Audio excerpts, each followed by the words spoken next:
خمیس عتبہ بن عبداللہ نے بیان کیا، ان سے ایاس بن سلمہ بن عقو رضی اللہ عنہ نے، ان سے ان کے باپ سلمہ نے بیان کیا کہ نبی کریم صلی اللہ علیہ وسلم کے پاس سفر میں مشرکوں کا ایک جاسوس آیا۔ آپ غزوہ حوازن کے لیے تشریف لے جا رہے تھے۔ وہ جاسوس صحابہ کی جماعت میں بیٹھا، باتیں کی، پھر وہ واپس چلا گیا تو آن حضرت صلی اللہ علیہ وسلم نے فرمایا کہ اسے تلاش کر کے مار ڈالو۔ چنانچہ اسے سلمہ بن عقو رضی اللہ عنہ نے قتل کر دیا اور آن حضرت صلی اللہ علیہ وسلم نے اس کے ہتھیار اور اوزار قتل کرنے والے کو دلوا دیے۔ صحیح بخاری حدیث نمبر 3051۔ ابو ایوانہ نے بیان کیا، انہیں حسین بن عبد الرحمن نے ان سے عمر بن میمون نے کہ حضرت عمر رضی اللہ عنہ نے وفات سے تھوڑی دیر پہلے فرمایا کہ میں اپنے بعد آنے والے خلیفہ کو اس کی وصیت کرتا ہوں کہ اللہ تعالیٰ اور اس کے رسول اللہ صلی اللہ علیہ وسلم کا ضمیوں سے جو عہد ہے اس کو وہ پورا کرے، اور یہ کہ ان کی حمایت میں ان کے دشمنوں سے جنگ کرے اور ان کی طاقت سے زیادہ کوئی بوجھ ان پر نہ ڈالا جائے۔ صحیح بخاری حدیث نمبر 3052۔ سفیان بن عینہ نے بیان کیا، ان سے سلیمان احول نے، ان سے سعید بن جبیر نے اور ان سے ابن عباس رضی اللہ عنہ نے بیان کیا کہ جمعرات کے دن، اور معلوم ہے جمعرات کا دن کیا ہے، پھر آپ اتنا روئے کہ کنکریاں تک بھیگ گئیں۔ آخر آپ نے کہا کہ رسول اللہ صلی اللہ علیہ وسلم کی بیماری میں شدت اسی جمعرات کے دن ہوئی تھی۔ تو آپ صلی اللہ علیہ وسلم نے صحابہ سے فرمایا کہ قلم دوات لاؤ تاکہ میں تمہارے لیے ایک ایسی کتاب لکھوا جاؤں کہ تم میرے بعد اس پر چلتے رہو تو کبھی گمراہ نہ ہو سکو۔ اس پر صحابہ میں اختلاف ہو گیا۔ حضور صلی اللہ علیہ وسلم نے فرمایا کہ نبی کے سامنے جھگڑنا مناسب نہیں ہے۔ صحابہ نے کہا کہ نبی کریم صلی اللہ علیہ وسلم بیماری کی شدت سے برا رہے ہیں۔ حضرت صلی اللہ علیہ وسلم نے فرمایا کہ اچھا، اب مجھے میری حالت پر چھوڑ دو، میں جس حال میں اس وقت ہوں وہ اس سے بہتر ہے جو تم کرانا چاہتے ہو۔ آخر آپ صلی اللہ علیہ وسلم نے اپنی وفات کے وقت 3 وصیتیں فرمائی تھیں۔ یہ کہ مشرکین کو جزیرہ عرب سے باہر کر دینا، دوسرے یہ کہ وفود سے ایسا ہی سلوک کرتے رہنا جیسے میں کرتا رہا، ان کی خاطرداری، ضیافت وغیرہ، اور تیسری ہدایت میں بھول گیا۔ اور یعقوب بن محمد نے بیان کیا کہ میں نے مغیرہ بن عبد الرحمن سے جزیرہ عرب کے بارے میں پوچھا تو انہوں نے فرمایا کہ مکہ، مدینہ، یمامہ اور یمن کا نام جزیرہ عرب ہے۔ اور یعقوب نے کہا کہ ارج سے تہامہ شروع ہوتا ہے۔ ارج مکہ اور مدینہ کے راستے میں ایک منزل کا نام ہے۔ صحیح بخاری حدیث نمبر 3053۔ لیث بن سعد نے بیان کیا، ان سے عقیل نے، ان سے ابن شہاب نے، ان سے سالم بن عبداللہ نے اور ان سے عبداللہ بن عمر رضی اللہ عنہ نے بیان کیا کہ عمر رضی اللہ عنہ نے دیکھا کہ بازار میں ایک ریشمی جوڑا فروخت ہو رہا ہے۔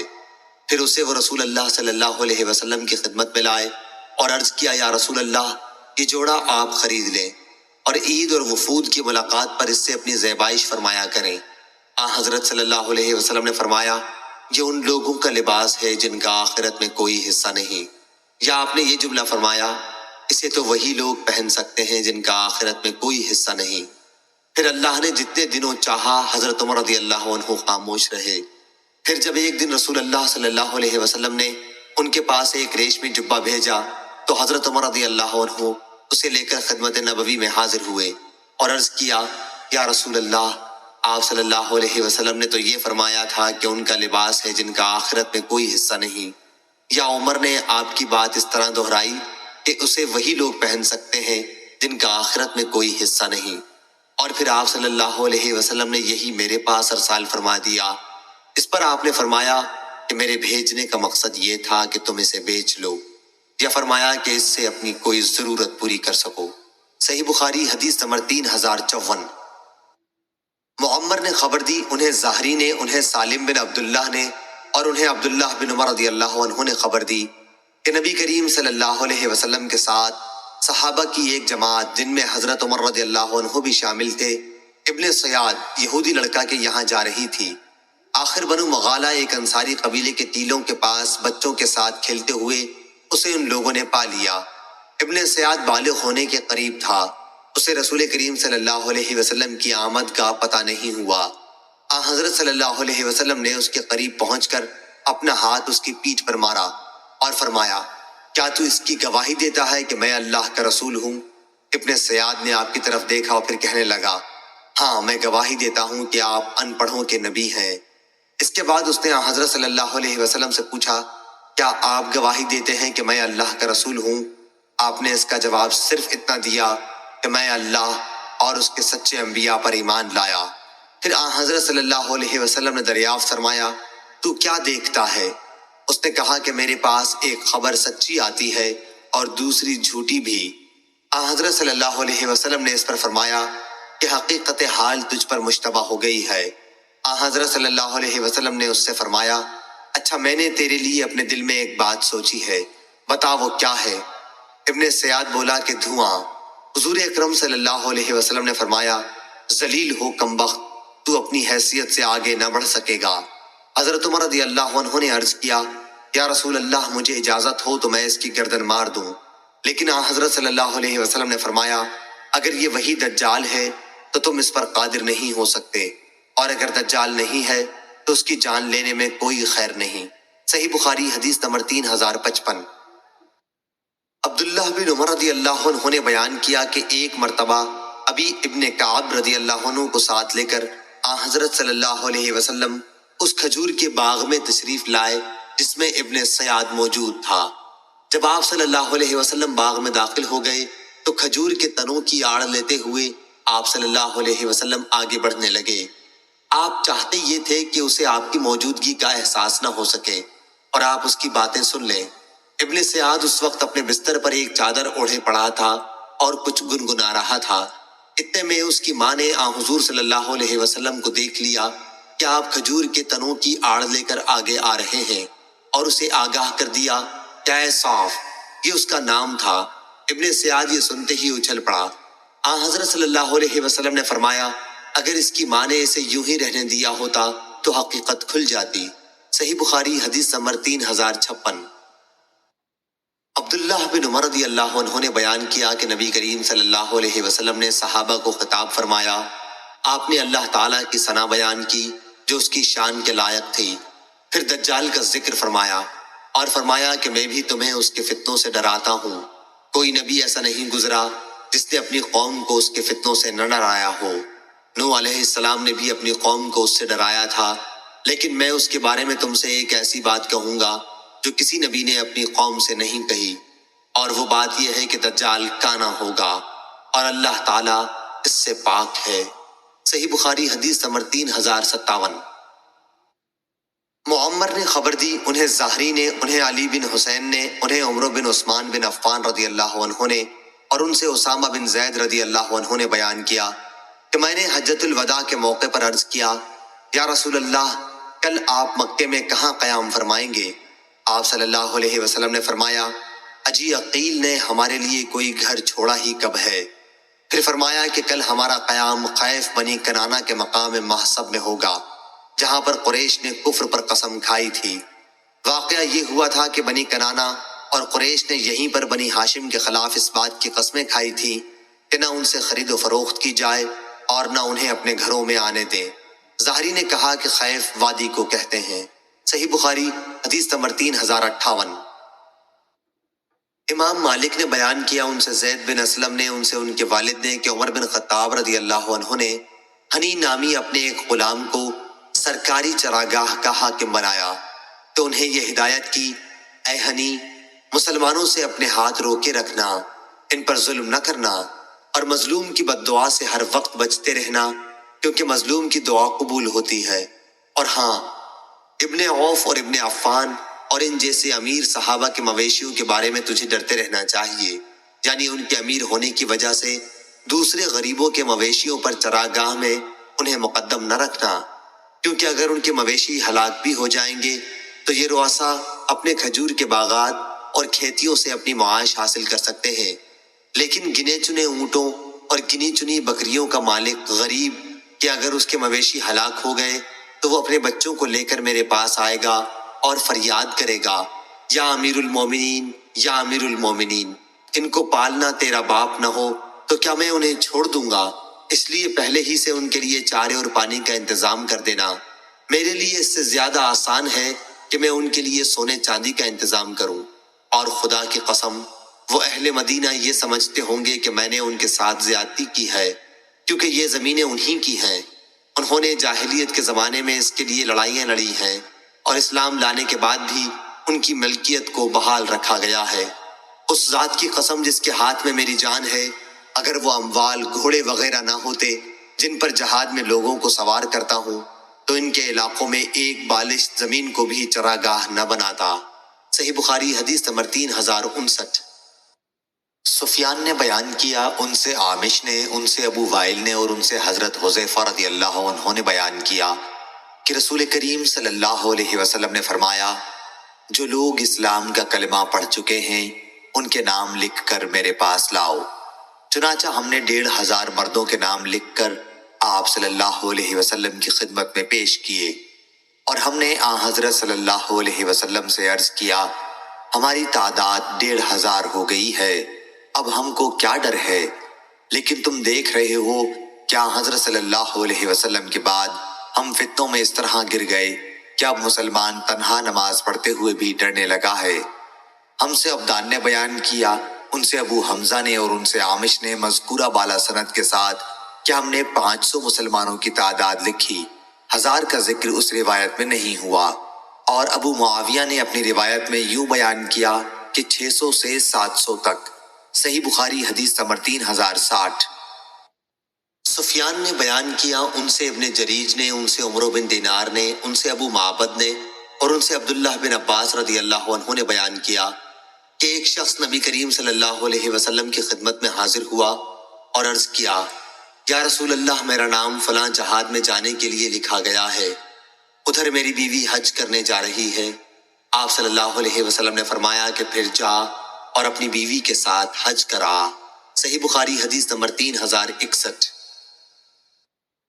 شعیب نے خبر دی، انہیں زہری نے، دوسری سند مجھ سے محمود بن غیلان نے بیان کیا، کہا ہم سے عبد الرزاق نے بیان کیا، انہیں معمر نے خبر دی، انہیں زہری نے، انہیں ابن مسیب نے، اور ان سے ابو ہریرہ رضی اللہ عنہ نے بیان کیا کہ ہم رسول اللہ صلی اللہ علیہ وسلم کے ساتھ ایک غزوہ میں موجود تھے۔ آپ صلی اللہ علیہ وسلم نے ایک شخص کے متعلق جو اپنے کو مسلمان کہتا تھا فرمایا کہ یہ شخص دوزخ والوں میں سے ہے۔ جب جنگ شروع ہوئی تو وہ شخص مسلمانوں کی طرف سے بڑی بہادری کے ساتھ لڑا اور وہ زخمی بھی ہو گیا۔ صحابہ نے عرض کیا، یا رسول اللہ صلی اللہ علیہ وسلم، جس کے متعلق آپ نے فرمایا تھا کہ وہ دوزخ میں جائے گا، آج تو وہ بڑی بے جگری کے ساتھ لڑا ہے اور زخمی ہو کر مر بھی گیا ہے۔ آپ صلی اللہ علیہ وسلم نے اب بھی وہی جواب دیا کہ جہنم میں گیا۔ حضرت ابو ہریرہ رضی اللہ عنہ نے بیان کیا کہ ممکن تھا کہ بعض لوگوں کے دل میں کچھ شبہ پیدا ہو جاتا، لیکن ابھی لوگ اسی غور و فکر میں تھے کہ کسی نے بتایا کہ ابھی وہ مرا نہیں ہے، البتہ زخم کاری ہے۔ پھر جب رات آئی تو اس نے زخموں کی تاب نہ لا کر خودکشی کر لی۔ جب آن حضرت صلی اللہ علیہ وسلم کو اس کی خبر دی گئی تو آپ نے فرمایا، اللہ اکبر، میں گواہی دیتا ہوں کہ میں اللہ کا بندہ اور اس کا رسول ہوں۔ پھر آپ نے بلال رضی اللہ عنہ کو حکم دیا اور انہوں نے لوگوں میں یہ اعلان کر دیا کہ مسلمان کے سوا جنت میں کوئی اور داخل نہیں ہوگا، اور اللہ تعالیٰ کبھی اپنے دین کی امداد کسی فاجر شخص سے بھی کرا لیتا ہے۔ صحیح بخاری حدیث نمبر 3062۔ ابن علیہ نے بیان کیا، ان سے ایوب نے، ان سے حمید بن ہلال نے، اور ان سے انس بن مالک رضی اللہ عنہ نے بیان کیا کہ رسول اللہ صلی اللہ علیہ وسلم نے مدینہ میں غزوہ موتا کے موقع پر خطبہ دیا، جبکہ مسلمان سپاہی موتا کے میدان میں داد شجاعت دے رہے تھے۔ آپ نے فرمایا کہ اب اسلامی عالم زید بن حارثہ نے سنبھالا اور انہیں شہید کر دیا گیا۔ پھر جعفر نے علم اپنے ہاتھ میں اٹھا لیا اور وہ بھی شہید کر دیے۔ اب عبداللہ بن رواحہ نے علم تھاما، یہ بھی شہید کر دیے گئے۔ آخر خالد بن ولید نے کسی نئی ہدایت کے بغیر اسلامی علم اٹھا لیا ہے اور ان کے ہاتھ پر فتح حاصل ہو گئی، اور میرے لیے اس میں کوئی خوشی کی بات نہیں تھی، یا آپ نے یہ فرمایا کہ ان کے لیے کوئی خوشی کی بات نہیں تھی کہ وہ شہداء ہمارے پاس زندہ ہوتے، کیونکہ شہادت کے بعد وہ جنت میں عیش کر رہے ہیں۔ اور انس رضی اللہ عنہ نے بیان کیا کہ اس وقت آن حضرت صلی اللہ علیہ وسلم کی آنکھوں سے آنسو جاری تھے۔ صحیح بخاری حدیث نمبر 3063۔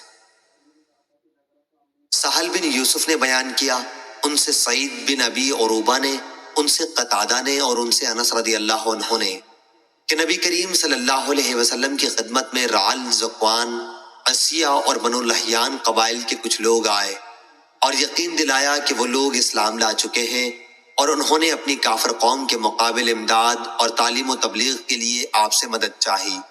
تو نبی کریم صلی اللہ علیہ وسلم نے 70 انصاریوں کو ان کے ساتھ کر دیا۔ انس رضی اللہ عنہ نے بیان کیا، ہم انہیں قاری کہا کرتے تھے۔ وہ لوگ دن میں جنگل سے لکڑیاں جمع کرتے اور رات میں نماز پڑھتے رہتے۔ یہ حضرات ان قبیلے والوں کے ساتھ چلے گئے، لیکن جب بئر معونہ پر پہنچے تو انہی قبیلے والوں نے ان صحابہ کے ساتھ دغا کی اور انہیں شہید کر ڈالا۔ حضور اکرم صلی اللہ علیہ وسلم نے 1 مہینے تک نماز میں قنوت پڑھی اور رعل و ذکوان اور بنو لحیان کے لیے بد دعا کرتے رہے۔ قتادہ نے کہا کہ ہم سے انس رضی اللہ عنہ نے کہا کہ ان شہداء کے بارے میں قرآن مجید میں ہم یہ آیت کیوں پڑھتے رہے؟ ترجمہ: ہماری قوم مسلم کو بتا دو کہ ہم اپنے رب سے جا ملے اور وہ ہم سے راضی ہو گیا ہے اور ہمیں بھی اس نے خوش کیا ہے۔ پھر یہ آیت منسوخ ہو گئی تھی۔ صحیح بخاری حدیث نمبر 3064۔ قتادہ نے بیان کیا، کہا کہ ہم سے انس بن مالک رضی اللہ عنہ نے ابو طلحہ رضی اللہ عنہ سے بیان کیا کہ نبی کریم صلی اللہ علیہ وسلم کو جب کسی قوم پر فتح حاصل ہوتی تو میدان جنگ میں 3 رات قیام فرماتے۔ روح بن عبادہ کے ساتھ اس حدیث کو معاذ اور عبد الاعلیٰ نے بھی روایت کیا۔ دونوں نے کہا ہم سے سعید نے بیان کیا، انہوں نے قتادہ سے، انہوں نے انس سے، انہوں نے ابو طلحہ سے، انہوں نے حضرت صلی اللہ علیہ وسلم سے۔ صحیح بخاری حدیث نمبر 3065۔ امام بن یحییٰ نے بیان کیا، ان سے قتادہ نے اور انہیں انس رضی اللہ عنہ نے خبر دی۔ آپ نے بیان کیا کہ نبی کریم صلی اللہ علیہ وسلم نے مقام جعرانہ سے، جہاں آپ نے جنگ حنین کا مال غنیمت تقسیم کیا تھا، عمرے کا احرام باندھا تھا۔ صحیح بخاری حدیث نمبر 3066۔ عبداللہ بن عمر رضی اللہ عنہ نے بیان کیا کہ ان کا ایک گھوڑا بھاگ گیا تھا اور دشمنوں نے اس کو پکڑ لیا تھا۔ پھر مسلمانوں کو غلبہ حاصل ہوا تو ان کا گھوڑا انہیں واپس کر دیا گیا۔ یہ واقعہ رسول اللہ صلی اللہ علیہ وسلم کے عہد مبارک کا ہے۔ اسی طرح ان کے ایک غلام نے بھاگ کر روم میں پناہ حاصل کر لی تھی۔ پھر جب مسلمانوں کو اس ملک پر غلبہ حاصل ہوا تو خالد بن ولید رضی اللہ عنہ نے ان کا غلام انہیں واپس کر دیا۔ یہ واقعہ نبی کریم صلی اللہ علیہ وسلم کے بعد کا ہے۔ صحیح بخاری حدیث نمبر 3067۔ نافع نے خبر دی کہ ابن عمر رضی اللہ عنہ کا ایک غلام بھاگ کر روم کے کافروں میں مل گیا تھا۔ پھر خالد بن ولید رضی اللہ عنہ کی سرکردگی میں اسلامی لشکر نے اس پر فتح پائی اور خالد رضی اللہ عنہ نے وہ غلام ان کو واپس کر دیا۔ اور یہ کہ عبداللہ بن عمر رضی اللہ عنہ کا ایک گھوڑا بھاگ کر روم پہنچ گیا تھا۔ خالد بن ولید رضی اللہ عنہ کو جب روم پر فتح ہوئی تو انہوں نے یہ گھوڑا بھی عبداللہ کو واپس کر دیا تھا۔ صحیح بخاری حدیث نمبر 3068۔ عبداللہ بن عمر رضی اللہ عنہ نے بیان کیا کہ جس دن اسلامی لشکر کی مٹبھیڑ رومیوں سے ہوئی تو وہ ایک گھوڑے پر سوار تھے۔ سالار فوج حضرت ابوبکر رضی اللہ عنہ کی طرف سے خالد بن ولید تھے۔ پھر گھوڑے کو دشمنوں نے پکڑ لیا، لیکن جب انہیں شکست ہوئی تو حضرت خالد بن ولید رضی اللہ عنہ نے گھوڑا عبداللہ رضی اللہ عنہ کو واپس کر دیا۔ معلوم ہوا کہ کسی مسلمان کا کوئی مال کسی دشمن حربی کافر کے حوالے پڑ جائے تو فتح اسلام کے بعد وہ مال اس کے اصلی مالک مسلمان ہی کو ملے گا، وہ اموال غنیمت میں داخل نہ کیا جائے گا۔ صحیح بخاری حدیث نمبر 3069۔ سعید بن مینا نے خبر دی، کہا کہ میں نے جابر بن عبداللہ رضی اللہ عنہ سے سنا، آپ نے بیان کیا کہ میں نے جنگ خندق میں حضرت صلی اللہ علیہ وسلم کو بھوکا پا کر چپکے سے عرض کیا، یا رسول اللہ، ہم نے ایک چھوٹا سا بکری کا بچہ ذبح کیا ہے اور ایک ساتھ جو کا آٹا پکوایا ہے، اس لیے آپ 2-4 آدمیوں کو ساتھ لے کر تشریف لائیں۔ لیکن حضرت صلی اللہ علیہ وسلم نے بآواز بلند فرمایا، اے خندق کھودنے والو، جابر نے دعوت کا کھانا تیار کر لیا ہے، آؤ چلو جلدی چلو۔ صحیح بخاری حدیث نمبر 3070۔ ام خالد بنت خالد بن سعید رضی اللہ عنہ نے بیان کیا کہ میں رسول اللہ صلی اللہ علیہ وسلم کی خدمت میں اپنے والد کے ساتھ حاضر ہوئی۔ میں اس وقت ایک زرد رنگ کی قمیص پہنے ہوئی تھی۔ حضرت صلی اللہ علیہ وسلم نے اس پر فرمایا، سنا سنا۔ عبداللہ نے کہا کہ یہ لفظ حبشی زبان میں عمدہ کے معنی میں بولا جاتا ہے۔ انہوں نے بیان کیا کہ پھر میں مہر نبوت کے ساتھ جو آپ کی پشت پر تھی کھیلنے لگی تو میرے والد نے مجھے ڈانٹا۔ لیکن حضرت صلی اللہ علیہ وسلم نے فرمایا کہ اسے مت ڈانٹو۔ پھر آپ نے ام خالد کو درازی عمری کی دعا دی کہ اس قمیص کو خوب پہن اور پرانی کر، پھر پہن اور پرانی کر، اور پھر پہن اور پرانی کر۔ عبداللہ نے کہا کہ چنانچہ یہ قمیص اتنے دنوں تک باقی رہی کہ زبانوں پر اس کا چرچا آ گیا۔ صحیح بخاری حدیث نمبر 3071۔